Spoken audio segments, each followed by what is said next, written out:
विठ्ठला सांगतो तुम्हासी भजारे विठ्ठला सांगतो तुम्हासी भजारे सांगतो तुम्हासी भजारे विठ्ठला नाही तरी गेला जन्म वाया नाही तरी गेला जन्म वाया नाही तरी गेला जन्म वाया करीत बरोबरी दुरावसे दुरिता करिता बरोबरी दुरावसे दुरिता भावाची पुरी वाहवसे काही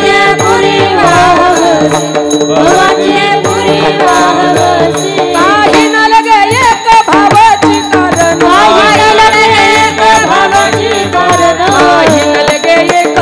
काही न लगे एक भावाची म्हणे आन विठोबाची करिता बरोबरी दुरावसे दुरिता करिता बरोबरी दुरावसे भावाची पुरी वाहवसे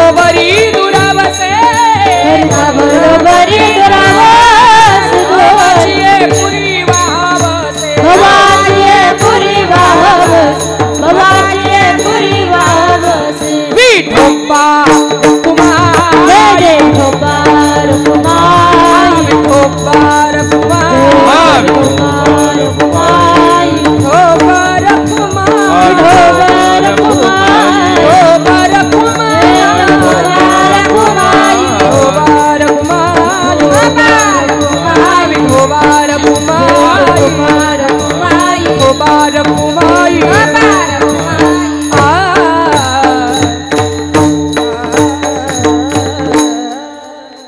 तो तुम्हासी भजारे विठ्ठला नाही तरी गेला जन्मवाया करिता बरोबरी दुरावसे धुरी भवाची पुरी वाहवसे काही न लगे एक भावाची कारण काही न लगे एक भावाची कारण तुका म्हणे आन विठोबाची करिता बरोबरी दुरावसे धुरी भवाची पुरी वाहवसे विठ्ठल विठ्ठल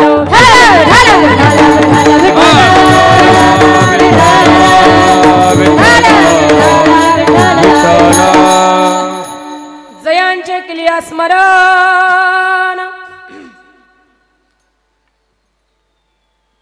होय सकल भीतेचे अधिकरा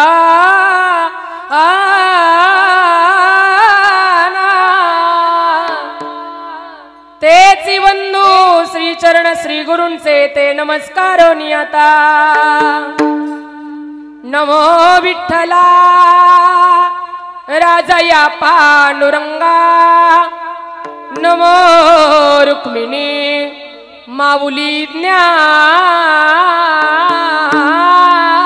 गंगा नमो पुंडलिका नमो चंद्रभागा नमस्कार माझा रुक्मिणी पांडुरंगा पांडुरंगाकारो प्रथम नमः पांडुरंगाकारो पांडुरंगाकारो प्रथम नमः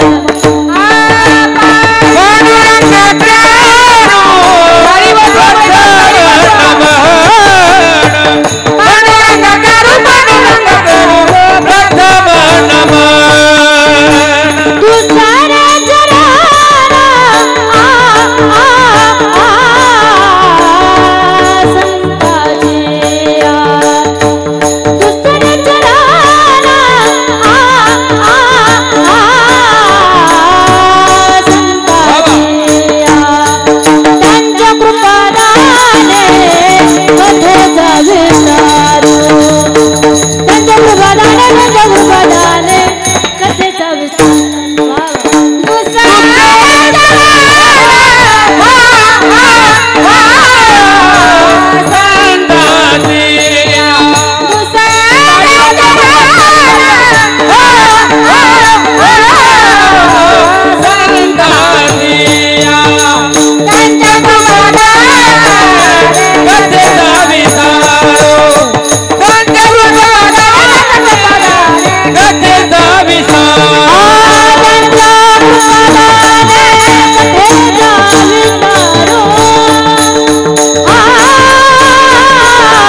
प्रथम नमन दुसरे चरण संताचिया त्यांच्या कृपा जाणे कथेचा विस्तारू बाबाजी सद्गुरु दास तुगा प्रभु के चरणों में सदा पुनि पुनि करूं प्रणाम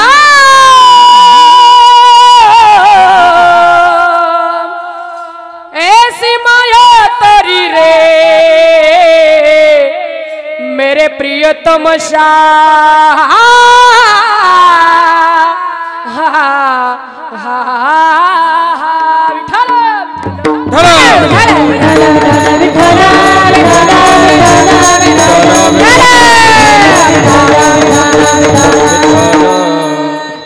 जिथे ज्ञान विज्ञान संजीव होते तिथे योग विद्येस सामर्थ्य येते जिथे मानवाला मिळे मोक्ष गाथा तुझ्या पाय ऋषी सदा नम्र माथा तुझ्या मंदिरी आर्त जीवास तृप्ती तुझ्या दर्शने लोक स्वानंद गीती श्रुती धन्य झाल्या तुझे गुण गाता तुझ्या पाय ऋषी सदा नम्र माता हे दुःख भांजन मारुती नंदन हे दुःख भांजन मारुती नंदन सुनल मेरी पुकार पवन सुत विनती वारंवार पवन सुत विनती वारंवार जय हो हे दुःख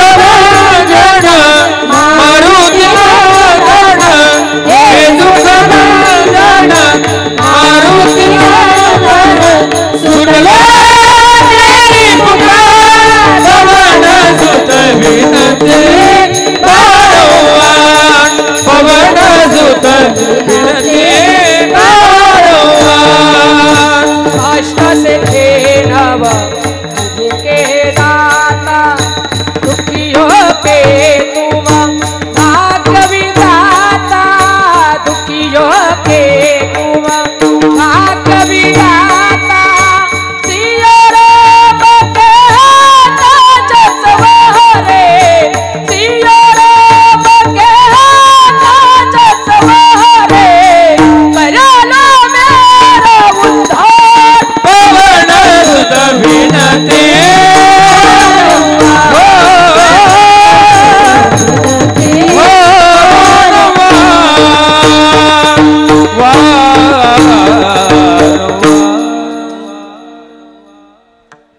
नमो ज्ञानेश्वरा निवृत्ती उदारा सोपान देवा मुक्ताबाई नमो त्रिभुवन पावनी अद्यत्रय जननी देवाची पंढरीच्या देवराया पंढरीच्या देवराया पंढरीच्या देवराया पंढरीच्या देवराया दंडवत तुझे पाया दंडवत तुझे पाया दंडवत तुझे पाया दंडवत तुझे पाया दंडवत तुझे पाया दंडवत तुझे पाया पंढरीच्या देवराया दंडवत तुझे पाया दंडवत तुझे पाया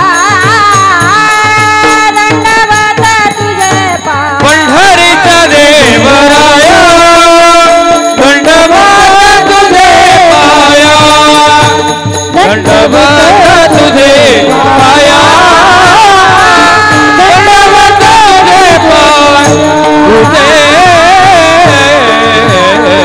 पाया पंढरीच्या देवराया दंडवत तुझे पाया सेवे लागी सेवक झालो लागलो तुमच्या निज चरणा अहो स्वामी तुकया देवा यावरी न करावा अव्हेरू सांगतो तुम्हासी मजारे विठ्ठला नाही तरी गेला जन्मवाया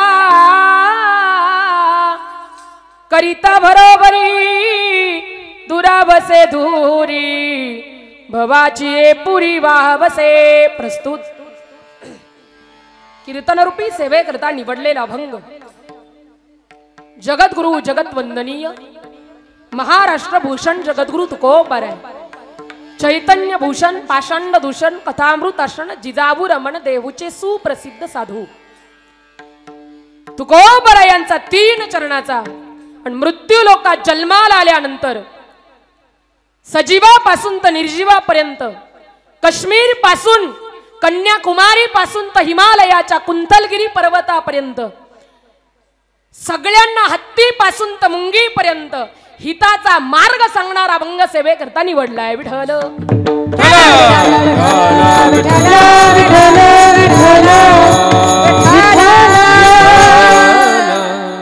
अभंगावरती चिंतन करण्या अगोदर थोडासा परिहार द्यायचा तो असा मी म्हणेल आपल्याला काही शब्द आज एकत्रित आणावे लागतील किंबहुना ओघा ओघानं ते शब्द तुमच्या माझ्या सर्वांच्या मध्ये एकत्रित येतील आपल्या सर्वांच्या सुपरिचित असणारे परंतु गेले 1 वर्षापासून आपल्यामध्ये नसणारे आदरणीय कैलासवासी गेनूभाऊ किसन टर्ले यांना आपल्यातून जाऊन 1 वर्ष पूर्ण झालं आणि शास्त्राच्या नियमाप्रमाणे त्यांच्या पितृ ऋणातून मुक्त होण्याकरता त्यांच्या पाठीमागच्या मंडळीनं ज्ञानदान अन्नदान गोदान ब्राह्मण दान करण्याची प्रथा म्हणूनच आजचं कीर्तन म्हणजे आजचं ज्ञानदान विठ्ठल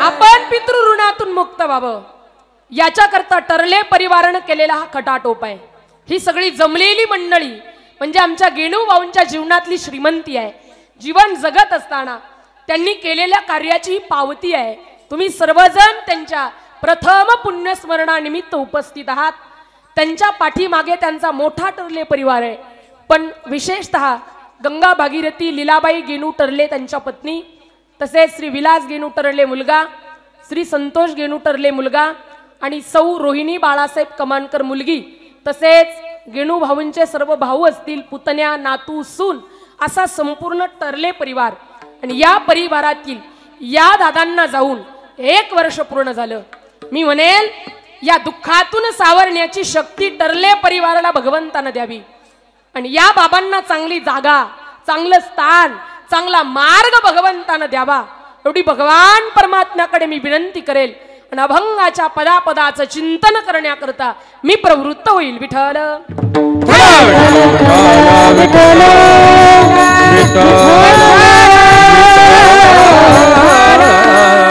कीर्तन सेवेकरता महाराष्ट्रातील नामवंत गायनाचार्य ज्यांना गान गोकुळा म्हणून ओळखलं जातं अशा आमच्या भगिनी आदरणीय मंगलताई गतीर आवर्जून उपस्थित आहे आणि आपल्या कार्यक्रमाची शोभा वाढवतात एकदा त्यांच्याकरता जोरदार टाळी वाजवा त्याचबरोबर महाराष्ट्रातील दुसऱ्या गान कोकिळा आमच्या आदरणीय हरिभक्तप्रायण राणीताई दौंड आवर्जून आपल्या कार्यक्रमाला उपस्थित एकदा जोरदार टाळी वाजून उपस्थित त्या ठिकाणी स्वागत करा त्याचबरोबर मृदंग दोनही मृदंगाचार्य महाराज आमच्या अश्विनीताई मतसागर असतील त्याचबरोबर आमचे पार्थ महाराज असतील दोघांचाही एकदा जोरदार टाळी वाजून सुरुवात करा आणि कार्यक्रमाला सुरुवात विठ्ठल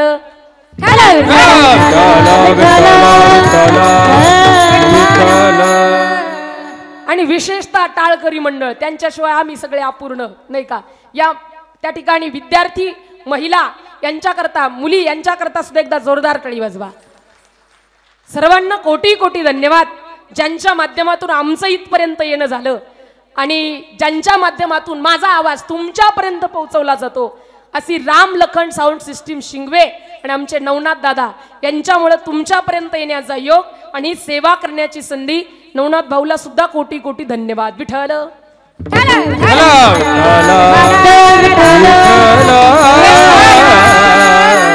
अभंग जगद्गुरु तुकोबर यांचे आणि तुकोबर या अभंगात जन्माला आलेल्या जीवाला हिताचा मार्ग सांगतात तुकोबरे म्हणतात लेका जन्माला आलाय, तर मी तुला सांगतो काय, विठ्ठलाला बस, त्याची भक्ती कर, आवडीनं कर, प्रेमानं कर.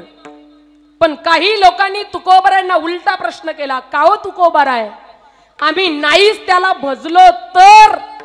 तुकोबाराय म्हणतात, नाही तरी गेला जन्म वाया, मिळालेला जन्म वाया गेल्याशिवाय राहणार नाही.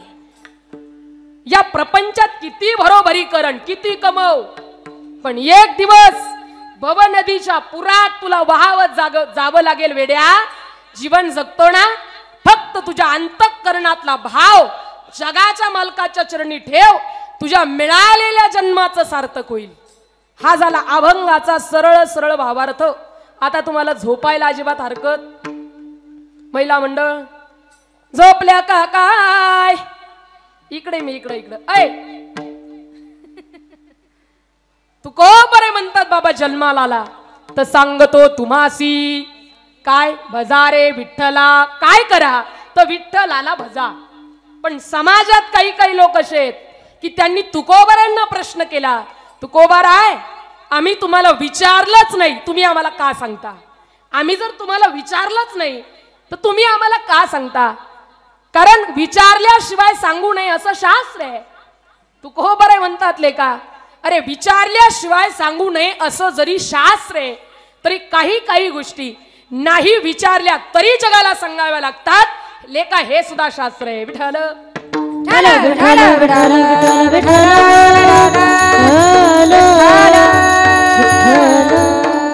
मृत्यू लोकात काही गोष्टी अशा आहेत की त्या विचारल्या तरी सांगू नयेत. काही काही गोष्टी अशा आहेत विचारल्या तरच सांगाव्यात, आणि काही गोष्टी अशा आहेत नाही विचारल्या तरी या जगाला सांगाव्या लागतात. तुकोबरे म्हणतात लेका, अरे काही गोष्टी विचारल्याशिवाय सांगू नये असं जरी शास्त्र आहे, तरी काही काही गोष्टी नाही विचारल्या तरी जगाला सांगाव्या लागतात. लेका हे सुद्धा शास्त्र आहे. पण ते शास्त्र कुठं वापरायचं हे जर आपल्याला कळालंच नाही तर ते शास्त्र प्राण नाशाला कारण ठरतं. बरं का दादा, प्राण नाशाला कारण ठरतं. शास्त्र कुठं वापरावं नाही कळालं तर ते प्राण नाशाचं कारण ठरतं. मी माझ्या पदरचं काही बोलणार नाही. एक दिवस 4 जण मित्र होती, शास्त्री पदवी घेतली, पंडित पदवी घेतली, आणि 3 जण त्या ठिकाणी प्रवासामध्ये घराकडे निघाले. जात असताना 4 जण होती. 2-4 दिवसाचा प्रवास होता. 2 दिवस झाले कुठे स्नान केलं नाही, आंघोळ मिळाली नाही, जेवणाची काही व्यवस्था झाली नाही. ही 2 जण, 3 जण आणि 4 जण रस्त्यानं जात असताना एक सरोवर दिसलं, मोठं सरोवर दिसलं, आणि मनात विचार आला, 2 दिवस झाले आंघोळ मिळाली नाही, 2 दिवसापासून स्नान घडलं नाही, आपण आंघोळ केली पाहिजे, स्नान केलं पाहिजे. त्याच्यातली 3 जण पोहण्यात प्रवीण होती. पोहण्याची कला त्यांना हस्तगत होती, त्यांना पोहता येत होतं. पण त्याच्यातला 1 जण होता ना, त्याला पोहता येत नव्हतं, पोहण्याची कला त्याच्याकडे नव्हती. त्या ठिकाणी 4 जण सरोवरात उतरली. 3 जण पोहत पोहत या काठावरून त्या काठावर गेली, पुन्हा त्या काठावरून या काठावर आली. पण त्याच्यातला ज्याला पोहता येत नव्हतं, ज्याच्याकडे पोहण्याची कला नव्हती, तो आरडा ओरड करू लागला, वाचवा वाचवा म्हणून ओरडू लागला.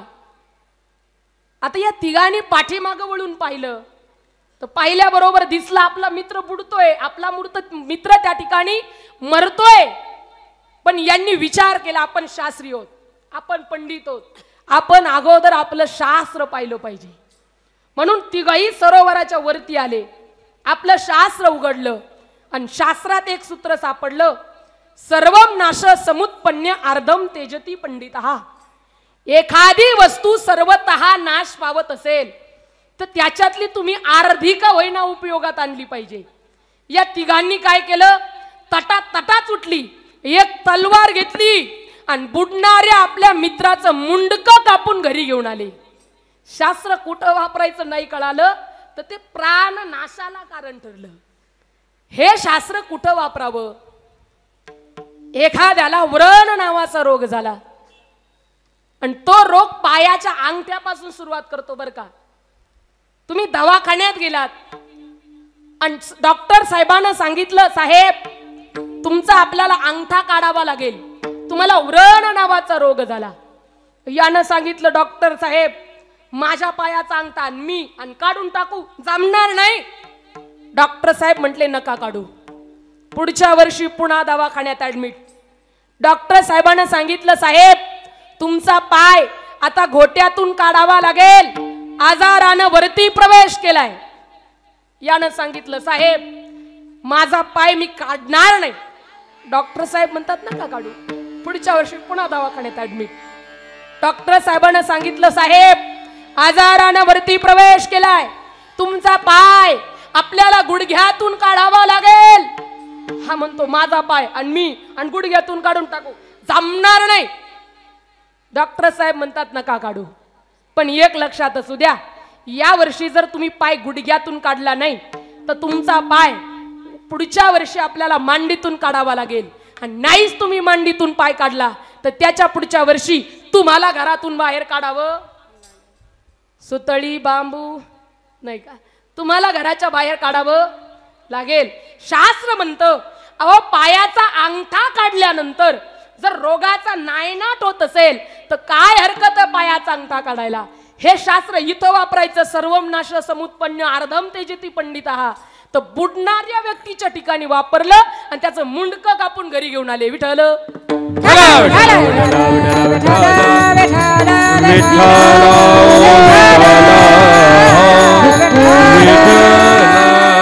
शास्त्र कुठं वापरावं नाही कळालं तर ते शास्त्र प्राणनाशाला कारण ठरतं. शास्त्र कुठं वापरावं. उरलेली 3 जण उरली आता बरं का, नीट ऐका. कीर्तन कळायचं असेल तर थोडं अवधानपूर्वक ऐकावं लागेल बरं का. उरलेली 3 जण समोरच्या गावात आली आणि मारुती रायाच्या मंदिरात झोपली. मारुती रायाच्या मंदिरात झोपल्याच्या नंतर असं घडलं त्या गावातल्या ग्रहस्थाचा रोजचा नियम सकाळी उठावं, आंघोळ पांघोळ स्नान संध्या उरकावी आणि मारुती रायाच्या मंदिरात दर्शना करता जावं. एखादा गरीब दिसला, एखादा भिकारी दिसला, एखादा गरजूवंत दिसला तर त्याला आपल्या घरी घेऊन यावं, त्याच्या जेवणाची व्यवस्था करावी. हा त्या ग्रहस्थाचा रोजचा नियम. उरलेली 3 जण मारुती रायाच्या मंदिरात झोपली होती आणि आता तो ग्रहस्थ मारुती रायाच्या दर्शनाकरता आला आणि त्यानं पाहिलं 3 शास्त्री दिसतायत, पंडित दिसतायत, ज्यांनी शास्त्री पदवी घेतली आणि ती आपल्या घरी जेवायला येतील. त्याला फार आनंद झाला.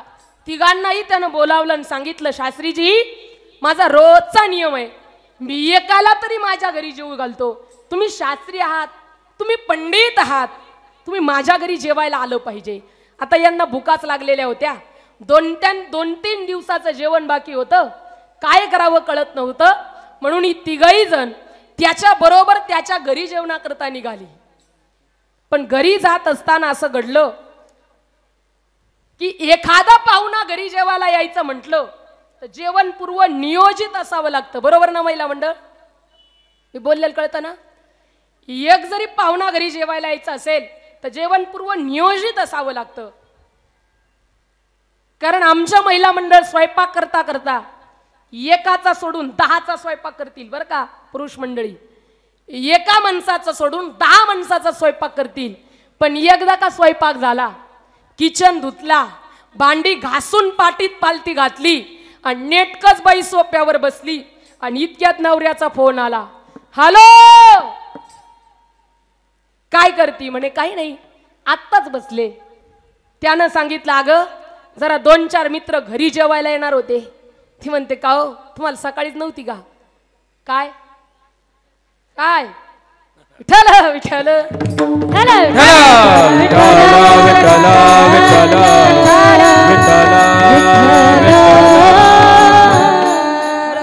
महिला मंडळ 1 जणाचा सोडून 10चा स्वयंपाक करतील. पण स्वयंपाक करता करता बरं का. आता याच्या घरी जेवण पूर्व नियोजित नव्हतं. घरातल्या बाईनं थालीपीठ बनवलं होतं, धपाट बनवलं होतं, धिरडं बनवलं होतं. तुम्हाला कळतं ना? इकडे मी इकडं ऐ तुम्हाला कळतं ना? धिरडं धपाट थालीपीठ. हा पहिल्या काळामध्ये ते त्या ठिकाणी चुलीवर बनवण्यात यायचं. असं खाली बनवल्याच्या नंतर त्याला छिद्र पाडण्यात यायचे, ते तव्यावर टाकण्यात यायचं. आता त्याला लोक ऑटोमॅटिक बनवतात मंगलताई, तो विषय बाजूला राहू द्या. पण पहिल्या काळामध्ये ते चुलीवर बनवण्यात यायचं. आता त्या बाईनं घरामध्ये तिरडे थालीपीठ धपाटे बनवले होते आणि त्याला असे छिद्र पाडलेले होते. ते धपाट ते धिरड या शास्त्रींच्या या पंडितांच्या त्या ठिकाणी ताटात आलं आणि आल्याबरोबर त्यांनी पाहिलं आणि त्यांनी सांगितलं, हो थांबा, या भाकरीला छिद्र आहे, आम्हाला आमचं शास्त्र पाहू द्या. आणि इतक्यात पंडित लोकांनी शास्त्र उघडलं आणि उघडल्याबरोबर त्याच्यात एक सूत्र सापडलं, छिद्रेषु बहुला अनर्था भवंती. जिथं छिद्र आहे तिथं अनर्थ आहे, जिथं छिद्र आहे तिथं अनर्थ आहे. ताटाच ताटावून उठली, आम्ही जेवणार नाही, जिथं छिद्र आहे तिथं अनर्थ आहे. उपाशी मारावं लागलं ना, शास्त्र कुठं वापरावं नाही कळालं. हे शास्त्र कुठं वापरायचं? एखाद्या दिवशी तुम्ही नदीच्या काठाला गेलात, या काठाहून त्या काठावर जायचं आहे, पण तुम्हाला नावेचा आश्रय घ्यावा लागणार आहे. काय? नावेत बसावं लागणार आहे. पण त्या नावेत बसत असताना तुम्ही अगोदर नावेची चाचपणी केली पाहिजे.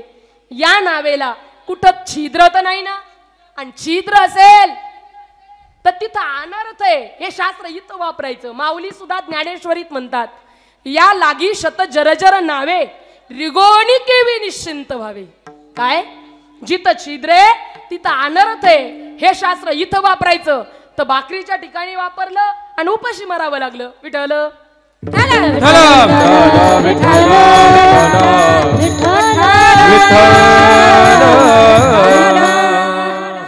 कुठं वापरावं शास्त्र नाही कळालं तर ते शास्त्र आपल्या प्राणनाशाचं कारण ठरतं.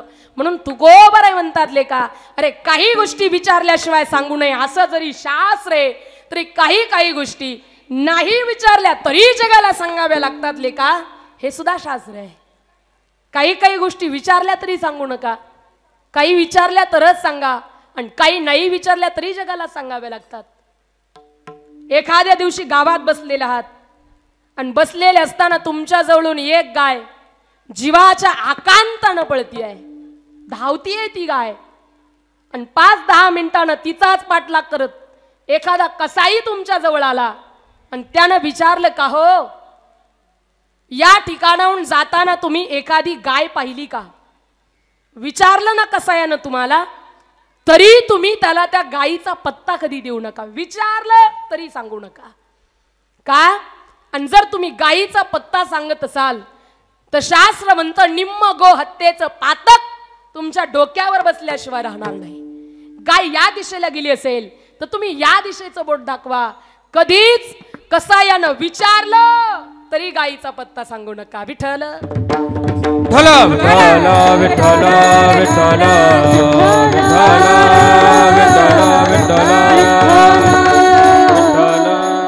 त्याही पलीकडे तुम्हाला जर कळालं नसेल तर नीट ऐका. तुम्ही सर्व इथं जमलेले मंडळी वराडी म्हणून लग्नाकरता जाताना वराडी म्हणून लग्नाकरता कोणी टेम्पोत जातं, कोणी एसटीत, कोणी बसमध्ये. एसटी बस वेगळी ना, कोणी टेम्पोत जातं, कोणी ट्रॅक्टरमध्ये, कोणी ट्रकमध्ये, कोणी 2 व्हीलरवर, कोणी 4 व्हीलरमध्ये. पण पहिल्या काळामध्ये टेम्पोत वराड जायचं आणि त्या टेम्पोमध्ये अनेक वेगवेगळ्या विचाराची लोक असायची. लग्नाच्या गावात त्या ठिकाणी गेल्याबरोबर, नवरीच्या गावात गेल्याबरोबर सर्व वऱ्हाड टेम्पोच्या खाली उतरायचं. पण त्या वऱ्हाडामध्ये एखादा तरी व्यक्ती असा असायचा बिना गंधावाला, बिना माळीवाला, आणि तो त्याच्यासारखा दुसरा शोधायचा. हा, बिना गंधावाला, बिना माळीवाला, आणि त्याला प्रश्न करायचा, का हो तुमच्या गावात एखादं सरकार मान्य दुकान, सरकार मान्य कळतं ना इथं बसलेले मंडळी, मी इकडं विचारेल, इकडं काय अनुभव नाही, इकडं तुमच्या गावात एखादं सरकार मान्य दुकान, अहो कोणती का होईना, देशी विदेशी नाहीच मिळाली तर गावठी का होईना मिळते का? असा एखादा तरी व्यक्ती वराडात असतोच. मग वाटत असेल वधूचं वराचं आयुष्य चांगलं जावं, त्यांचा प्रपंच सुखाचा व्हावा, तर कधीच त्या माणसाला त्या दुकानाचा पत्ता त्यानं विचारला तरी सांगू नका. हल्लीच्या काळात वाईट परिस्थिती पाहायला मिळते आपल्याला, वाईट पाहायला मिळतं. काही लोक लग्न इकडे लागत अक्षदा इकडे फेकी देत. एवढंच नाही, काही पहिल्याच मंगलाष्टकाला सगळ्या अक्षदा फेकून मोकळे. विचारलं, का हो बाकीच्या मंगलाष्टकाला? म्हणे काही नाही, ताडपत्रीवरच्या गोळा करून मग फेकू.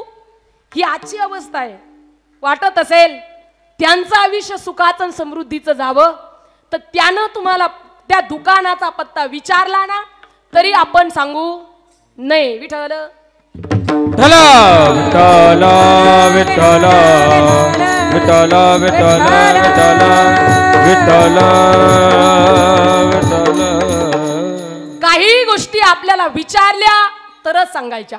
दोन माणसं बसलेली आहेत, तुम्ही तिसरे तिथं उभे आहात, दोघांचा व्यवहार चाललाय जमिनीचा, एखाद्या त्या ठिकाणी कोणताही व्यवहार असू द्या आणि तुम्ही तिसरे तिथे उभे आहात. दोन माणसं बोलतायत, त्यांनी जर तुम्हाला विचारलं तरच सल्ला द्यायचा. न विचारता जर तुम्ही सल्ला देत असाल तर ती लोक तुम्हाला मूर्खात काढतात. म्हणून काही गोष्टी विचारल्या तरच सांगायच्या आणि काही गोष्टी अशा नाही विचारल्या तरी जगाला सांगाव्या लागतात. मी माझ्या पदरचं बोलणार नाही. एक दिवस कृष्ण भगवान परमात्मा उद्धवजी निवांत बसले होते. बसलेले असताना उद्धवजीला भगवान कृष्ण परमात्म्यानं प्रश्न केला, देवा तुम्ही मृत्यू लोकात ही माणसं जन्माला घातली, ज्यांना हित कळत नाही, ज्यांना भलं कळत नाही, जन्माला कशाला आलो हे माहित नाही, ती फक्त जागतात मृत्यू लोकात. मग तुम्ही यांना यांचं हित सांगितलं पाहिजे, यांना जगण्याचा मार्ग सांगितला पाहिजे. त्यावेळेला कृष्ण भगवान परमात्मा उद्धवजीला म्हणतात, उद्धवा माझा नियम आहे, माझा नियम आहे की जो व्यक्ती माझी नवविधा भक्तीपैकी एक भक्ती करतो त्यालाच मी जन्म मरणाच्या फेऱ्यातून चुकवतो. ही लोक माझी कोणतीच भक्ती करत नाही, ज्यांना मी का जन्म मरणाच्या फेऱ्यातून चुकू. त्यावेळेला उद्धवजी भगवान कृष्ण परमात्म्याला एक सुंदर दृष्टांत सांगतात आणि उद्धवजी म्हणतात, देवा देवा एका गावात एक आंधळा माणूस राहत होता. देवा इकडं इकडं लक्ष द्या, इकडं आजी बस खाली. Widal Widal Vitthal Vitthal Vitthal Vitthal Vitthal. काय चाललं होतं आपलं आपलं काय चाललं होतं? कीर्तन म्हणतात. बरं तरी कीर्तनच म्हटले. उद्धवजी भगवान कृष्ण परमात्म्याला म्हणतात, देवा एका गावात एक आंधळा माणूस राहत होता. देवा तो आंधळा माणूस गावाच्या बाहेर त्याला जायचं होतं काही कामानिमित्त, म्हणून तो आंधळा माणूस गावाच्या बाहेर पडला. देवा भगवान कृष्ण परमात्मा ऐकत होते. देवा आंधळा गावाच्या बाहेर पडला आणि एक मोठं खड्डं होतं. देवा त्या खड्ड्यात तो आंधळा पडला. भगवान कृष्ण परमात्म्याने सांगितलं, हो देवा गावातली 7-8 लोक तिथं गोळा झाली आणि ती लोक आरडा ओरड करू लागली, का हो आंधळा खड्ड्यात पडला, इथं कोणी नव्हतं का? आंधळा खड्ड्यात पडला, इथं कोणी नव्हतं का? इतक्यात एक व्यक्ती बहिर दिशेला जाऊन आला होता. त्यानं सांगितलं, हो असं म्हणू नका, हा आंधळा खड्ड्यात पडला तेव्हा मी इथंच होतो. गावातल्या पाटलानं सांगितलं, शाब्बास रे पठ्ठ्या, आंधळा खड्ड्यात पडला तेव्हा तू इथंच होता, मग का सांगितलं नाही समोर खड्डा आहे म्हणून? तो म्हणतो, साहेब माझा नियम आहे, मी विचारलं तर सांगतो.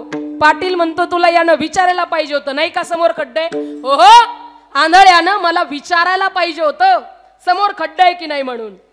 पाटलानं सांगितलं का, अरे त्याला समोर खड्डे हे दिसलं असतं, त्याला विचारण्याकरता तूच दिसला असता तर समोर खड्डे हे का दिसलं नसतं.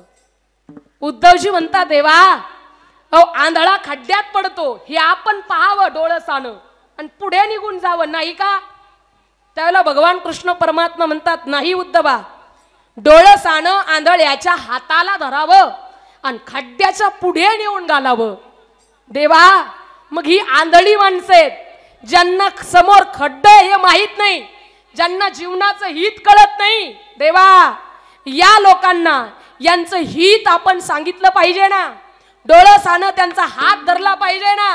म्हणून जगाच्या मालकानं तुकोबरांसारखे हात धरणारी संत जन्माला घातली आणि जी तुम्हाला मला न विचारता आपलं हित सांगू लागली अभंगाचा प्रथम चरण. सांगतो तुम्हासी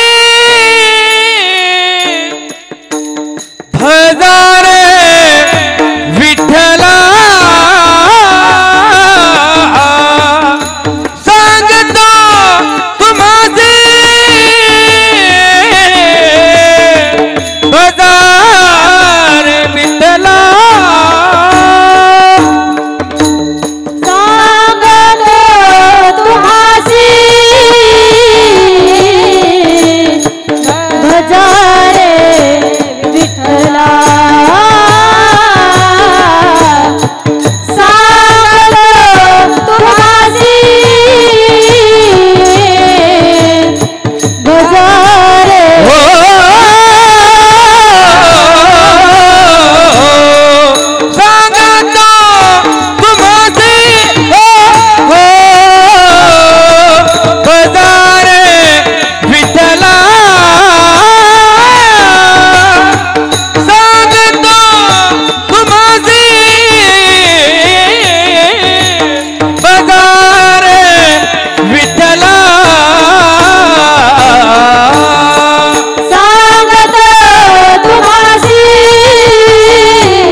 तुकोबरासारखे संत जन्माला घातली आणि ती संत तुम्हाला मला हीच सांगू लागली न विचारता तुकोबराय तुम्हाला मला सांगतात सांगतो तुम्हासी भजारे विठ्ठला.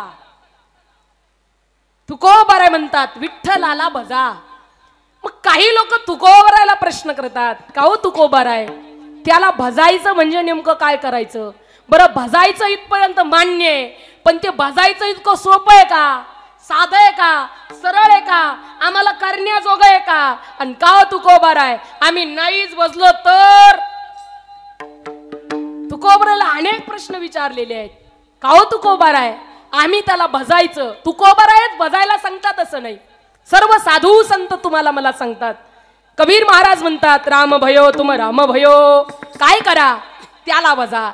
त्या ठिकाणी माऊली सुद्धा हरिपाठामध्ये म्हणतात भजे का त्वरित भावना युक्त काय सांगतात त्वरित भजे खा. काय म्हणतात माऊली काय म्हणतात भजे का त्वरित भावना युक्त त्वरित त्याला भजा त्याची भक्ती करा आवडीनं करा प्रेमानं करा तुमच्या जीवनाचं सार्थक होईल.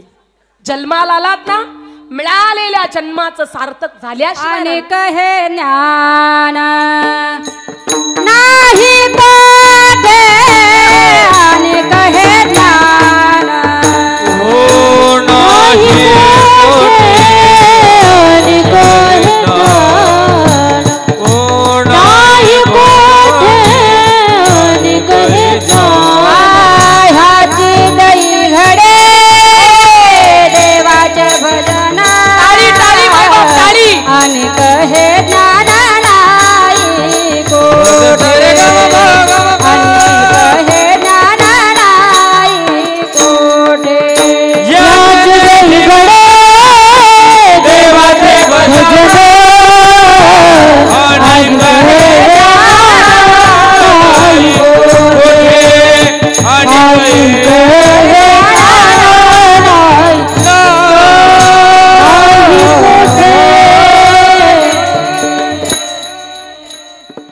याच देही घडे देवाचे भजन आणि कहे ज्ञान नाही कोठे. नाही का काय म्हणतात महाराज, अरे या जन्म मिळालाच त्याच्याकरता. कशाला? त्याला भजण्याकरता, त्याची भक्ती करण्याकरता, त्याचं भजन करण्याकरता मिळालेला हा नरदेह आहे. जन्माला आल्यानंतर घेतलेला पहिला श्वास तर मरणाच्या वेळेला आपण घेतलेला शेवटचा श्वास, याच्या मधलं जे अंतर तुम्हाला मला मिळालं ना, ते कशाला? फक्त भोजन करायला. कशाला? भजन करण्याकरता आणि मिळालेल्या जन्माचं सार्थक करण्याकरता मिळालेला हा वेळ आहे. आणि या वेळेत तुम्हाला मला जीवनाचं भलं करायचंय आणि याच्याकरता साधू संत उपदेश करतात, तुम्ही त्याला भजा. पण का हो, ते इतकं सोपं आहे का? आम्ही भजू मान्य आहे, पण ते करायचं इतकं सोपं आहे का? साधं आहे का? सरळ आहे का? तुकोबरे म्हणतात अतिशय सरळ आहे. फक्त अंतःकरणातला भाव त्याच्या चरणावर ठेवायचं म्हणजे त्याला भजायचं. पण का हो तुकोबर आहे, नाही तर असं व्हायचं, आम्ही दवाखान्यात जायचो आणि डॉक्टर साहेब सांगायचे तुम्हाला असा आजार झालाय, तुम्हाला असा आजार झालाय की महाराष्ट्रातला कोणताच डॉक्टर हा आजार बरा करू शकत नाही. का हो? कोणताच डॉक्टर तुमचा आजार बरा करू शकत नाही. पण फक्त महाराष्ट्रातला बीच एक असा डॉक्टर आहे की तुमचा आजार फक्त 2च दिवसात घालू शकतो. किती दिवसात? किती दिवसात? 2 दिवसात तुमचा आजार घालू शकतो. मी तुम्हाला अशा गोळ्या देईल, मी तुम्हाला अशा औषधं देईल, तुमचा आजार फक्त 2च दिवसात निघून जाईल. पण मी ज्या गोळ्या देईल, मी जे औषधं देईल, ते सगळे वाघिणीच्या दुधात घ्यावे लागतील. सोपं आहे का? वाघिणीचं दूध आणणं सोपं आहे का? इथं बसलेले मंडळी, वाघिणीचं दूध आणण्याकरता अगोदर जीवनात पराक्रम लागतो. आणि असेलच ना पराक्रम, तर ते दूध आणण्याकरता सोन्याचं भांड, सोन्याचं पात्र लागतं. दुसरी वाटी, दुसरं भांड, धातूचं भांड न्याल तर वाघिणीचं दूध इतकं तीक्ष्ण आहे की ते छिद्र पाडतन गळून जातं. मग आजार बरा करण्याकरता वाघिणीचं दूध आणणं सोपे. तो म्हणतो वा वा डॉक्टर साहेब, म्हणजे मी वाघिणीचं दूध आणायला गेलो म्हणजे तिकडच गेलो, मग आजारही गेला आणि मी गेलो. नाही का? वाघिणीचं दूध आणणं सोपं नाही. तू कोबार आहे असं व्हायला नको. आम्ही जायचो त्याला भजायला आणि ते करण्याजोगच नसायचं. तू कोबारे म्हणतात लेका सरळ आहे, साधं आहे आणि सोपं साधन आहे. पण काही काही दान टाईट लोक समाजात असतात, त्यांची उलटी प्रश्न जगाला. त्यांनी सांगितलं का हो आम्ही नाहीच बसलो तर? तू कोबारे म्हणतात नाही तरी गेला जन्म वाया, मिळालेला जन्म वाया जाईल. वाया जाईल. वाया जाणं कशाला म्हणतात? इथं बसलेली मंडळी, वाया जाणं हा माईक आहे. हा जर माझा आवाज तुमच्यापर्यंत पोहोचत नसेल, हा माईक माझा आवाज तुमच्यापर्यंत पोहोचत नसेल तर आपण काय म्हणणार? हा माईक आजचा नाही बरं का नवनाथ भाऊ, हा माईक वाया गेला. आजचं कीर्तन तुम्हाला आवडलं नाही, पचनी पडलं नाही, समजण्यात प्रश्न निर्माण झाला, तुम्ही म्हणाल काय पैसा? काय म्हण चांगली तो यांची वाया गेला म्हणतात. नाही का? कीर्तन आवडलं नाही तर लोक म्हणतील पैसा वाया गेला. या माईकनं माझा आवाज तुमच्यापर्यंत पोहोचवला नाही, हा माईक वाया गेला. वाया जाणं कशाला म्हणतात? वाया जाणं सांगू तुम्हाला. एखाद्या दिवशी महिला मंडळ घरात 2-4 लिटर दूध आहे, ते दूध तुम्ही तापवण्याकरता चुलीवर ठेवलं, गॅसवर नाही बरं का. ते दूध तापवण्याकरता चुलीवर ठेवलं आणि चुलीवर ठेवलेलं दूध 2-4 लाकडाचा ढण ढण ढण ढण ढण ढण चुलीला जाळ लावला आणि इतक्यात शेजारच्या सुमनबाईनं आवाज दिला, का ग शांताबाई झालं का दिवाळीचं आवरून? ही पळतच बाहेर गेली. तिला सांगायचं होतं ना माझं सगळं आवरून झालंय, आता फक्त फराळ करायचं बाकी आहे बरं का मंगलताई. पळतच बाहेर गेली. गेल्या बरोबर अशा गप्पा रंगल्या, अशा गप्पा रंगल्या, अशा गप्पा रंगल्या. इकडं चुलीला 2-3 लाकडाचा डाळ. दुधानं विचार केला, हिनं मला लेकरा बाळाला पिऊ दिलं नाही, हिनं मला डेअरीला दिलं नाही, एकदाचा आत्महत्याच करतो म्हणे मी एकदाचा. दूध असं वर वर आलं, वर वर आलं, वर वर वर वर वर वर आलं आणि दूध डायरेक्ट चुलीत. बाईच्या ध्यानात आलं, दूध चुलीवर तापायला ठेवलं, पळतच घरात आली, पाण्याचा तांब्या घेतला, चुलीभोवती पाणी फिरवलं आणि सांगितलं कृष्णार्पणमस्तु.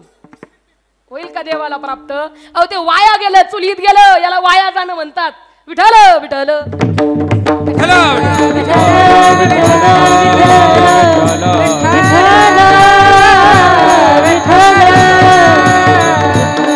मग तुकोबर आहे म्हणतात. त्या दुधासारखा तुमचा जन्म वाया जाईल का? वाया जाईल. मिळालेला जन्म वाया जाईल. तुम्ही जीवन जगताना माणसानं मिळालेल्या जन्माचं सार्थक करावं, कारण हा वेळच त्याच्याकरता दिलेला आहे. कारण एक आहे, जन्माला आल्यानंतर आपण जेवढा वेळ जगतो ना, हा वेळ आपल्याला निश्चित करून दिलेला आहे, निश्चित झालेला आहे हा वेळ. सांगू तुम्हाला, जीवन जगतो आपण, जन्माला आल्यानंतर एखादं मूल शिकल का नाही शिकल हे अनिश्चित आहे बरं का. जन्माला आलेलं मूल शाळेत जाईल का नाही जाईल हे अनिश्चित आहे. शाळेत गेलेलं लेकरू चांगलं शिकेल का नाही शिकेल हे सुद्धा अनिश्चित आहे. जीवन जगताना तुम्ही शिकलेला मुलगा नोकरीला लागेल का नाही लागेल हे सुद्धा अनिश्चित. नोकरीला लागलेल्या मुलाला बायको भेटेल का नाही भेटेल हे सुद्धा अनिश्चित. भेटली बायको इकडून तिकडून, तिला लेकरू बाळ होईल का नाही हे सुद्धा अनिश्चित. पण मृत्यू लोकात अनेक गोष्टी अशा आहेत की त्या अनिश्चित आहेत, पण एकच गोष्ट निश्चित आहे, ती म्हणजे जो जन्माला आला त्याला मरावं लागणार. ही गोष्ट काय आहे? निश्चित आहे दादा.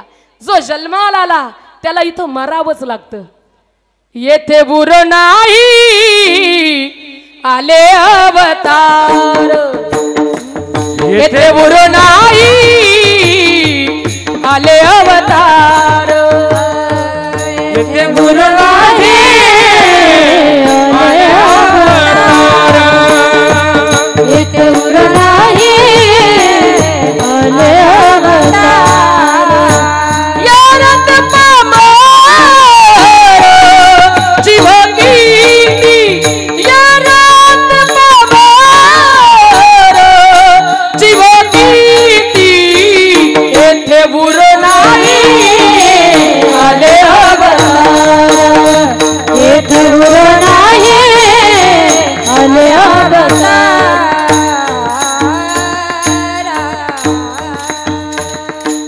कारण या मृत्यू लोकाचा नियम, इथं आल्यानंतर कुलवंत जातात, शिलवंत जातात, धनवंत जातात, नोव्हे नोव्हे ज्या ज्या वेळेला भगवंत अवतार घेतात त्या त्या वेळेला भगवंत सुद्धा जातात. हा या मृत्यू लोकाचा नियम. म्हणून येथे बुर नाही आले अवतार, येरत पामर जीव कीर्ती, येरत पामर जीव कीर्ती, येथे उर नाही आले अवतार. नाही का? या मृत्यू लोकात जो जन्माला आला त्याला मरावं लागतं. जन्माला आल्यानंतर ज्याचं बारसं झालं त्याचं तेरसं झाल्याशिवाय राहत. हा या मृत्यू लोकाचा नियम आहे दादा. म्हणून मिळालेल्या वेळेत आपण चांगलं कर्म करावं, वाईट कर्म करू नका. जो वाईट कर्म करेल त्याला वाईटच भोगावं लागतं, जो चांगलं करेल तो चांगलं भोगतो, पण जो वाईट करेल ना त्याला वाईटच भोगावं लागतं. मृत्यू लोकाचा नियम आहे दादा. केले कर्म झाले तिची भोगा आले. जसं कर्म कराल तसंच आपल्याला या मृत्यू लोकात भोगावं लागतं. तुम्हाला कळालं का? सांगू. एकदा काय झालं, तुम्ही रस्त्याच्या कडेने निघालात, जात असताना तुम्हाला एक मोठी अशी अमराई दिसली. काय? तुम्ही बोला बर का, बोललात तर आजचं कीर्तन होईल. रस्त्याच्या कडेने जात होता, जाता जाता एक मोठी अमराई दिसली. काय? अमराई कधी असते? हिवाळ्यात. आमराई उन्हाळ्यात. ऐका नाही, आंब्याची आमराई दिसली. आमराई दिसल्या बरोबर तुम्ही आमराईत शिरलात. आमराई दिसली कशानं? आमराई कशानं पाहिली? डोळ्यानं पाहिली. त्याच्यानंतर तुम्हाला वाटलं आपण आमराईत गेलो पाहिजे, आंबा तोडला पाहिजे. घेऊन कोण गेलं? कोण घेऊन गेलं? पाय घेऊन गेले. पाय डोळ्यानं पाहिली तिथपर्यंत तुम्हाला पाय घेऊन गेले. नीट ऐका बरं. आता वाटलं आपण आंबा तोडला पाहिजे म्हणून आपण काय केलं? आंबा हातानं तोडला. आंबा तोडल्याबरोबर असं वाटलं आता खाल्ला पाहिजे. लगेच आंबा खाल्ला. कशानं? तोंडानं खाल्ला. तोंडानं खाल्ल्याबरोबर चव कळाली. कोणाला? जिभेला चव कळाली. ऐका बरं, त्या ठिकाणी चव जिभेला कळाली आणि आंबा खाल्लेला रस कुठं गेला?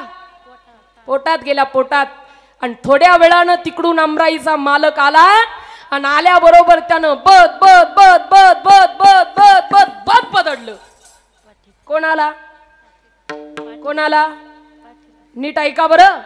आंबा पहिला डोळ्यानं, घेऊन गेले पाय, तोडला हातानं, खाल्ला तोंडानं, चव कळली जिभेला, रस गेला पोटात. तिकडून आमराईचा मालक आला आणि त्यानं बद बद बद बद बद बदडलं. कोणाला? पाठीला. आणि त्या पाठीला कोणीतरी प्रश्न केला, का ग पाठी?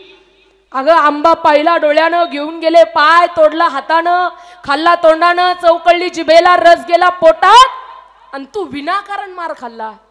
पण त्या पाठीनं दिलेलं उत्तर आहे का? ती पाठ म्हणते, हे बघ, आंबा तोडला हातानं, घेऊन गेले पाय, खाल्ला तोंडानं, चौकळली जिभेला, रस गेला पोटात. त्या ठिकाणी मला मालकानं बद बद बद बद बद बदडलं. पण अश्रू कुठून आले? ज्यानं पाहिलं त्यालाच भोगावं लागलं. विठ्ठल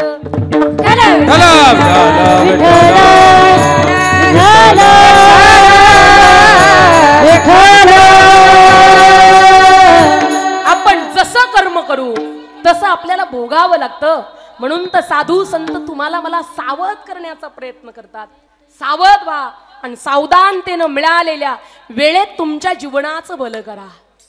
त्याच्यासाठीच सांगतात, त्याला भजा, आवडीनं प्रेमानं भजा. नाही भजला तर जन्म वायाला जाईल लेका. मिळालेला जन्म तुझा वाया जाईल. म्हणून साधू संत सावध करण्याचा प्रयत्न करतात.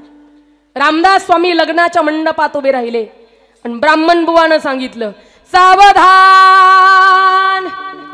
जी धूम ठोकली. अजून सुद्धा त्या लग्नाच्या मंडपात गेले.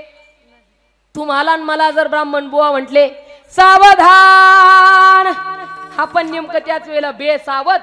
कधी माझ्या हातातला हार नवरीच्या गळ्यात घालतो, एवढीच घाई त्याला झालेली असते बरं का.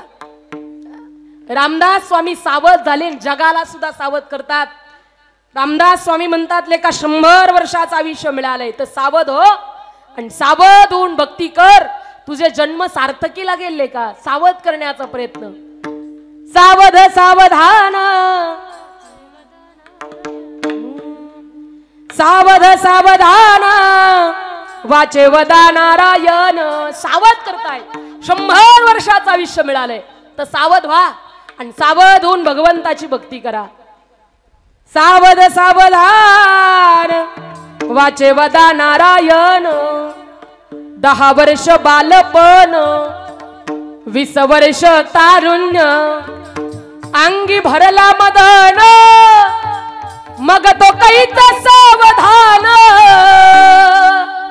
सावध सावधान, वाचे वदा नारायण. 30 वर्ष होती, दारा पुत्र मागे फिरती, प्रपंच लागे पाठी, मग तो कैचा परमार्थी. सावध सावधान, वाचे वदा नारायण.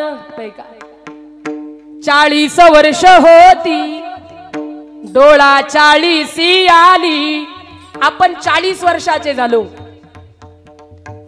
की कोणाला लांबचं दिसत नाही, कोणाला जवळचं दिसत नाही बरं का. 40 वर्षाच्या पुढं मग 40 वर्षाच्या आतच तुम्ही ठरवायचं आपल्याला काय पाहायचं आणि काय नाही पाहायचं. हा 40 वर्षाच्या आत. इकडं सप्ताह चालू आहे आणि तिकडं ते आलं. येतं का तुमच्याकडं पुरुष मंडळी? ना ना ना ना ना ना ना ना येतं ना. मग कुठं जास्त पावलं वळतात हो? कुठं? तिकडंच वळतात का? पण महाराज म्हणतात, अरे सावध व्हा आणि 40 वर्षाच्या आत ठरवा काय पाहायचं आणि काय नाही पाहायचं. 40 वर्ष होती डोळा 40 आली, डोळ्यास भुरळ पडली कैसी दूर आणि जवळी. सावध सावधान वाचे वदा नारायण. नाही का? 50 वर्ष होती हलती दातांच्या पंगती. 50 वर्षाचं झालो आपण. किती? 50 वर्ष होती हलती दातांच्या पंगती. श्याम केस शुभ्र होती त्यासी म्हातारा म्हणती. सावध सावधान वाचे वदा नारायण. नाही का? 60 वर्षाचे झालो आपण. 60ची बुद्धी नाठी. 60 वर्षाचा झाला. एखाद्या 60 वर्षाच्या पुढच्या माणसाच्या बुद्धीवर परिणाम व्हायला चालू होतो बरं का. शास्त्र म्हणतं 60च्या पुढे ढकलला की त्याच्या बुद्धीवर परिणाम व्हायला चालू होतो. इथं कोण कोण 60चे असतील त्यांनी समजून घ्या मग. नाही का? 60 वर्षाचं झालं की माणसाची बुद्धी चळायला चालू होते. 70-80 वर्षाच्या बाबाला जर तुम्ही म्हटलात ना, बाबा येता का कीर्तनाला, बाबा म्हणतात मी आत्ताच खाल्ली भाकर, अशी अवस्था होऊन जाते आपली. म्हणून 60ची बुद्धी नाठी मग हाता येईल काठी. वसवस लागे पाठी त्यासी हसती कारटी. सावध सावधान वाचे वदा नारायण. 70ची झाली रचना बसल्यान उठवेना, उठल्यान चालवेना मग तो झाला दैनवाना. सावध सावधान वाचे वदा नारायण. 20-4 मिळून 80 मग तो झाला अपयशी. पाण्याविन मछली जैसी जीव होतो कासवीसी. सावध सावधान वाचे वदा नारायण. मग वर्ष झाली 90 बोलवे ना एक शब्द. नाही का? 90 वर्षाचं झालो आपण. आपल्या तोंडातून शब्द फुटत नाही. एका जागेवर पडलेलो. कोण पाहुणा आला तेही ओळखत नाही, कोणी भेटायला आलं ते ओळखत नाही. हलता येत नाही, डुलता येत नाही, बोलताही येत नाही. आणि एखादा पाहुणा भेटायला आला की मग मुलगा म्हणतो आता देवानं यांचे हाल करण्यापेक्षा देव यांना घेऊन गेलेला शब्द. श्री पुत्र म्हणे प्रसिद्ध आता तोडा संबंध. सावध सावधान वाचे वदा नारायण. 1 शतक पूर्ण झाला आला तैसा वाया गेला. नाही का? 1 शतक पूर्ण झाला आला तैसा वाया गेला. रामदास स्वामी माने योगी सावध झाला. सावध सावधान वाचे वदा नारायण. सावध सावधान वाचे वदा नारायण. सावध सावधान वाचे वदा नारायण. सावध सावधान वाचे वदा नारायण. साधू संत सावध करण्याचा प्रयत्न करतात. सावधान सावध व्हा बाबांनो आणि मिळालेल्या जन्माचं सार्थक करा. हे रामदास स्वामी आपल्याला सांगतायत. बाळा मिळालेल्या 100 वर्षाचा आयुष्य आला तैसा वाया घातलं रे तू. पण मिळालेल्या वेळेत तू जीवनाचं भलं करणं, मिळालेल्या वेळेत जन्माचं सार्थक करणं. या प्रपंचाच्या पाठी लागतो आणि प्रपंच करता करता पैसा कमवता कमवता ज्याच्या करता जन्माला आला तेच विसरून जातो. अरे किती कमाव, किती कमव, त्याच्यातलं तुझ्या बरोबर काही येणार नाही. किती कमवा दादा, किती कमवा. आपलीच माणसं आपल्याला स्मशानात नेतात, काही उपयोग नाही. किती कमवा तुम्ही. साधू संत म्हणतात भवनदीच्या पुरात वाहवत जावं लागतं आपल्याला. नाही जर आपण प्रपंचामध्ये कमवत बसलात ना, सांगू तुम्हाला किती कमवा, माझं म्हणणं नाही कमवू नका, पैशाशिवाय किंमत नाही. पण नीट ऐका, त्या पैसा आपण ज्या वेळेला आपल्या तिजोरीत ठेवतो त्यावेळेला त्या पैशाच्या शेजारी आपला धर्म ठेवा, आपली संस्कृती ठेवा. त्या संपत्तीच्या शेजारी धर्म नसेल, संस्कृती नसेल, तर ते धन जळेल तरी किंवा बुडेल तरी. मी माझ्या पदरचं बोलत नाही. लंकेत भरपूर सोनं होतं पण संस्कृती राहिली नाही, लंका जळाली. द्वारकेत भरपूर सोनं होतं पण संस्कृती राहिली नाही म्हणून द्वारका बुडाली. आपल्या जीवनात किती कमवा पण आपल्या तिजोरीत आपला धर्म आणि आपली संस्कृती ठेवा दादा. तुमच्याकडे पैसा असेल ना, त्या पैशानं तुम्ही 1 कोटीचं घर बांधू शकता पण हे अनमोल किमतीचं शरीर तुम्हाला पैशानं कधीच विकत मिळणार नाही, कधीच मिळणार नाही. जीवन जगताना पैसा असेल तुमच्याकडे, संपत्ती असेल तुमच्याकडे, आरामदायी बेड, आरामदायी गादी तुम्ही खरेदी करू शकता पण सुखाची झोप मात्र कधी आपल्याला पैशानं विकत मिळत नाही, कधीच मिळत नाही. जीवन जगताना तुमच्याकडे पैसा असेल, 500ची काय, 1000ची काय, 2000ची, 3000ची चप्पल तुम्ही खरेदी करू शकता पण जगाच्या मालकानं जो अनमोल किमतीचा पाय तुम्हाला आणि मला दिला ना, तो पैशानं कधीच विकत मिळत नाही दादा, कधीच मिळत नाही. हात जोडून सांगू तुम्हाला, जगाच्या मालकानं तुम्हाला मला दात दिले. किती दिले हो महिला मंडळ? 32 दात दिले. त्याच्यातला एक पडला, एक. किती? त्याच्यातला फक्त एकच पडला आणि तुम्ही दवाखान्यात गेलात. डॉक्टर साहेब म्हणतात, साहेब तुमचा हा दात बसवण्याकरता तुम्हाला 7-8 हजार रुपये खर्च येईल. किती? किती? 7-8 हजार रुपये. एक दात पडला तर डॉक्टर साहेब सांगतात 7-8 हजार रुपये खर्च येईल. 32 दात पडले तर डॉक्टर साहेब म्हणतात लेका लाखोचा खर्च येईल. तुम्ही म्हणाल ताई तुम्हाला काय माहित, तुमचे काय बसवलेत का? अजिबात नाही.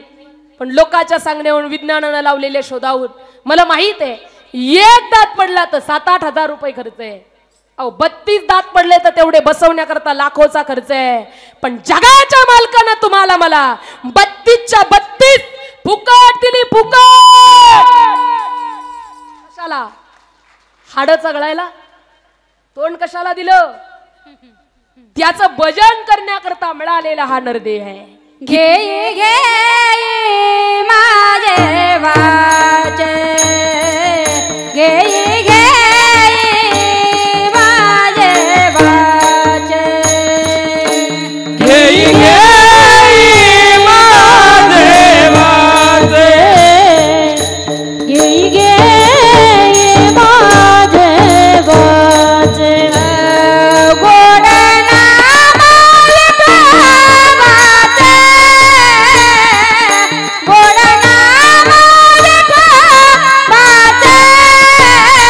घे घे माझे वाचे, घे घे माझे वाचे.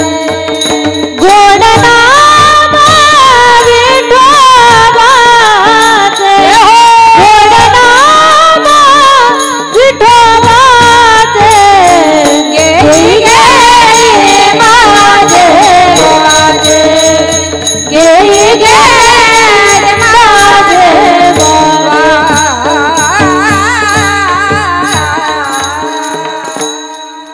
घेई घेई माझे वाचे. कशाला मिळाले? वाचन, त्याचं नामस्मरण करण्याकरता मिळालेला हा नरदेह. गायकाचं एखादं प्रमाण आवडलं, कीर्तनकाराचं एखादं वाक्य आवडलं तर निदान बसल्या बसल्या आमच्यावर टाळी वाजवायची मेहरबानी तरी तुम्ही करीत नाही का? साधू संत म्हणतात बाबा जन्माला आला तर हा मिळालेला जन्म तुला सार्थकी लावण्याकरता काय करावं लागेल तर त्याला बजावं लागेल. जीवनात किती कमवलं तरी तुझ्या बरोबर येणार नाही. सज धज कर जिस दिन मौत की शहजादी आएगी, शहजादी आएगी, ना सोना काम आएगा ना चांदी आएगी, ना सोना काम आएगा ना चांदी आएगी, ना सोना काम आएगा चांदी आएगी, ना सोना काम आएगा चांदी आएगी. सज धज कर जिस दिन मौत की शहजादी आएगी,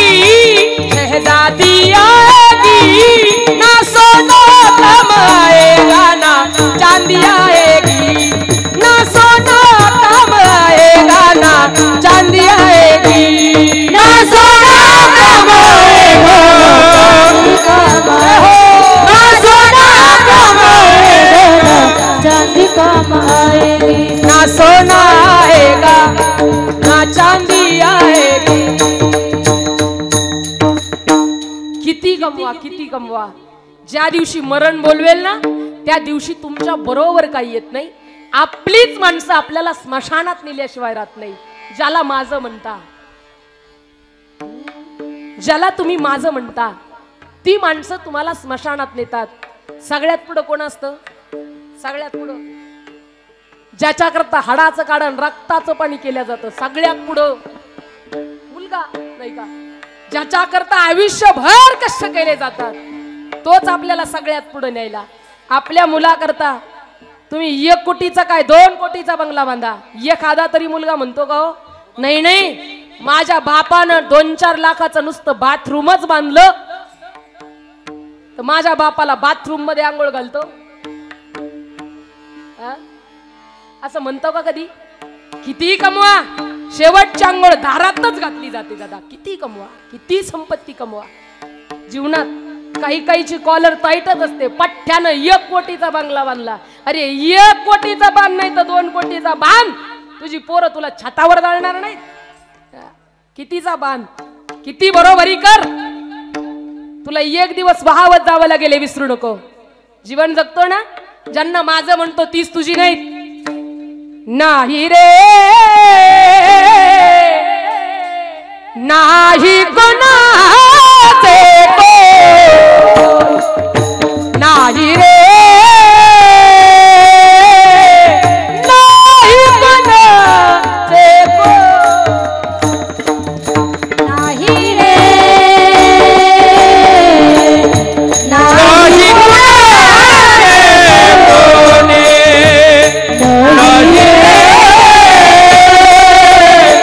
नाही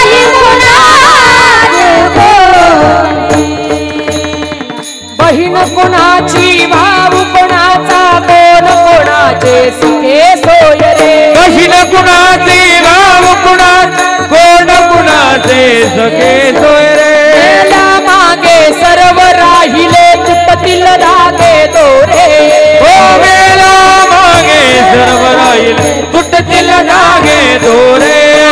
मायेचा वादा, प्राणमायेचा वादा, मायेचा प्राणमायेचा वादा. नाही रे नाही कोणाचे नाही रे नाही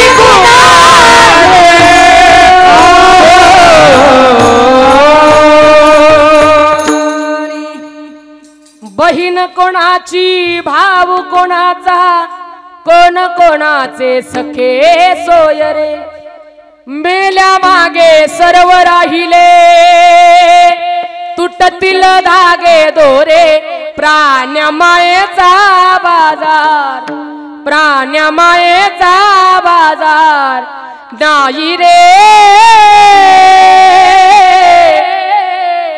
नाही कोणाचे. जीवन जगतो ना, जीवन आपलं कुणी नाही दादा या मृत्यू लोकात. जन्माला आलात तर मिळालेल्या वेळेत तुमच्या या जीवाचं सार्थक करा. तुकोबर म्हणतात किती बरोबरी करा. 1 दिवस भवनदीच्या पुरात वाहवत जावं लागेल अभंगाचं 2रं चरण.